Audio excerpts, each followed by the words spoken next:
With Avatar: The Last Airbender and The Legend of Korra being released on Netflix in the last few months or so, they've gained a lot of fans, both new and returning, which is honestly great. I've been seeing a lot of people having discussions on what they'd like to bend if they were in the Avatar universe. And while all of this is good and fun, it's weird that there is a definitive right answer to this question. Yes, you can have your favorite element or sub-element, but there's one that just seems to be leaps and bounds stronger than the others. And that's because waterbending is OP.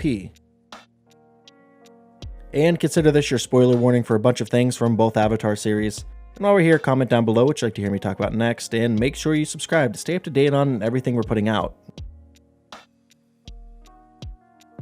One thing that sets waterbending apart from other types of bending is the sheer versatility that comes with the bending of their element. Not only can they move the water around, but they can freeze or melt the water at whim. They can evaporate the water into steam and bend that as well. If dirt were to get wet, a waterbender could mud bend that as well, like we saw when Katara and Toph fought. That kind of versatility isn't typically seen in other styles of bending. And that's just for direct combat. As we've seen plenty of times from Katara, waterbending is used for healing quite regularly. We don't see that versatility in any other type of bending, and if we do, it's a very rare skill that only a small subset of people will ever have. Let's look at some examples of this in other types of bending. Earthbending arguably has the most sub-skills alongside water. The most notable and most memorable of these being metal bending, which was of course invented by Toph. Despite this being an incredibly strong form of bending and one that we see expanded on a great deal in The Legend of Korra, it's also mentioned that only 1 in 20 earthbenders can actually bend metal.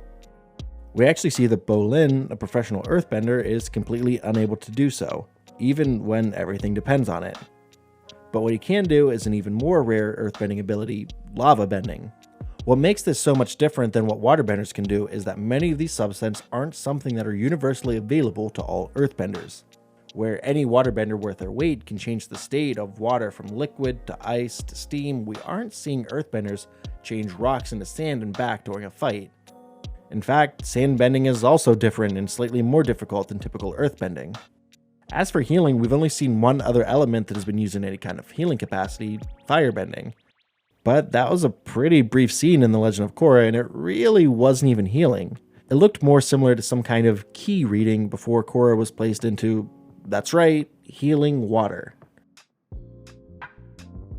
So it already looks like waterbending might be better than the other elements in terms of versatility. It can be a devastating weapon, and it really is the only known element that can actively heal. But the supposed downside of it is that there might not always be water readily available to bend, as opposed to the other elements where there will typically always be something. You won't find somewhere where you won't be able to get enough air to bend. The same with earth. And firebending literally creates fire, where with waterbending you need to draw upon actual sources of water for your weapon. And while this seems like it could be a huge downside, we've seen waterbenders get out of situations like this when they stop and think for a hot minute. For starters, we've seen Katara at one point to start jumping around to make her own water.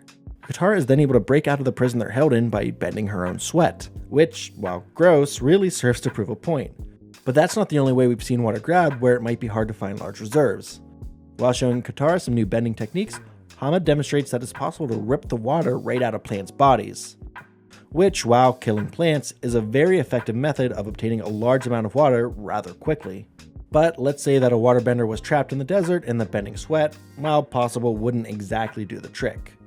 Well, we know that it's possible to bend water straight out of clouds. And while we've really only seen Aang airbend his way up into the sky and into clouds, it stands to reason that an experienced waterbender could grab the water out themselves. But if all this fails, there's always the most powerful form of waterbending, and the only form of bending that we've seen made completely illegal.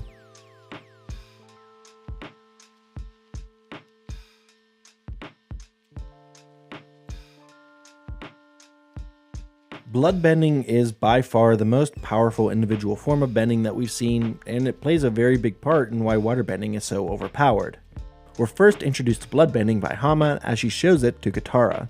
During this, we see that it can only be done during a full moon, but that it allows the bender to bend the water within another person or creature. And while this does indeed sound powerful, it's not until The Legend of Korra that we see just how monstrous this subset of bending can be. In the first season of Korra, we see a mysterious bender named Amon who is able to take bloodbending to its apex with what his father forced him to learn. First, we see that they've somehow figured out how to bloodbend at any time. They're no longer bound to being able to bloodbend once a month, which already makes the form of bending much more powerful and useful. Second, they're able to bloodbend without any kind of extra motion, or what they call psychic bending, so that it appears as if they were making people move with their minds. This makes them able to almost instantly render an enemy completely powerless. But what makes it so much more powerful than every other subset of bending is the power to completely remove bending from someone. This is demonstrated to its fullest effect when we see Amon remove 3 elements from Korra, everything except for her airbending. We don't know exactly how rare it is for a waterbender to be a bloodbender because of the fact that it's considered a taboo form of bending. It could be that all waterbenders are capable of it, but either they haven't tried, don't know they can, or simply don't want to. And as for the psychic bending and ability to remove bending, we're kind of in the same boat. Amon might have been the perfect combination of all these factors, or he might have just been a typical waterbender who received the right kind of training. It's hard to tell.